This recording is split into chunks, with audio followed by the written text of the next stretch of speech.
अमित हर समय अपनी बहन का मजाक उड़ाया करता और हर समय उसे परेशान करता था। दोनों बहन भाइयों में कभी नहीं बनती थी। अमित बीकॉम फाइनल ईयर का स्टूडेंट था, जबकि उसकी बहन नैना एमकॉम फाइनल ईयर में। उन दोनों की लड़ाई से पूरा घर परेशान रहता था। अगर नैना अपने छोटे भाई अमित को कुछ काम करने के लिए देती तो अमित उसे मना कर देता, और अगर किसी मजबूरी में काम करना भी पड़ता तो वह उसे काम को बिगाड़ दिया करता था। इसीलिए नैना भी अपने भाई को परेशान करने के लिए तरह तरह के बहाने ढूंढा करती थी। घर वालों ने नैना की शादी दिल्ली के एक डॉक्टर से तय कर दी थी। डॉक्टर कनन दिल्ली के एक बड़े अस्पताल में हार्ट सर्जन थे। नैना की शादी तय हो जाने के बाद उसका भाई अमित उसे बहुत परेशान करता और कहता कि जल्दी ही घर की बहुत बड़ी समस्या जाने वाली है। एक दिन नैना ने अपने भाई से पूछा कि जब मैं जा रही होंगी तो तू कौन सा गाना गाएगा। अमित अपनी बहन को चिढ़ाने के लिए बोला कि मैं तो बहुत ही मस्त गाना गाऊंगा। रुक, मैं तुझे सुनाता हूँ। गाड़ी वाला आया घर से कचरा निकाल, गाड़ी वाला आया घर से कचरा निकाल। यह कहकर अमित जोर जोर से हंसने लगता है और नैना गुस्से में वहां से चली जाती है। शादी में अब सिर्फ 10 ही दिन बचे थे। अमित का दिल अब भारी होने लगा था। अब वह अकेले अकेले रहता था और बहन से झगड़ा बिल्कुल नहीं करता था। नैना को अब अमित का बर्ताव कुछ कुछ खटकने सा लगा था।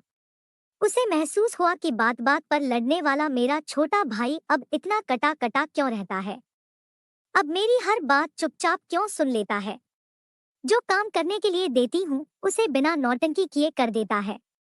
नैना एक दिन अमित के दोस्तों को शादी में आने का आमंत्रण दे रही थी। इस समय अमित के एक दोस्त प्रिंस ने बताया कि दीदी अब आप शादी होने वाली है और आप इस घर को छोड़कर अपने ससुराल चली जाओगी। इसीलिए अमित अब बहुत दुखी रहता है। प्रिंस ने यह भी बताया कि कल हम लोग शाम को जब कचौरी खा रहे थे और तुम्हारी शादी की बात चली तो अमित जोर जोर से रोने लगा। नैना को बहुत अजीब लगा और उसे सुनकर झटका भी लगा कि कैसे उसका शरारती भाई उसके जाने की खबर से दुखी है और दोस्तों के सामने रोता है। उसे याद आने लगा कि कैसे अमित अब उसके साथ लड़ाई झगड़ा नहीं करता और उसके दिए सारे कामों को चुपचाप कर देता है। नैना तुरंत अमित के कमरे में जाती है और उसे छेड़ते हुए कहती है कि मेरी शादी में तू कौन सा गाना गाएगा। पहले तो अमित कुछ नहीं बोला, लेकिन जब नैना बार बार जोर देती रही और पूछती रही तो अमित ने भारी मन से कहा, मैंने तो पहले ही बता दिया था कि मैं ये गाना गाऊंगा कि गाड़ी वाला आया घर से कचरा निकाल। यह बोलते बोलते अमित रोने लगा।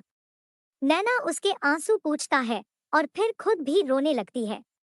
दोस्तों, आपको बहन भाई के प्यार पर आधारित यह कहानी कैसी लगी हमें कमेंट बॉक्स में जरूर बताएं, और अगर कहानी अच्छी लगी हो तो वीडियो को लाइक करें। अपने भाई या बहनों को वीडियो को शेयर करें और चैनल को सब्सक्राइब अवश्य करें। कहानी को पूरा सुनने के लिए धन्यवाद।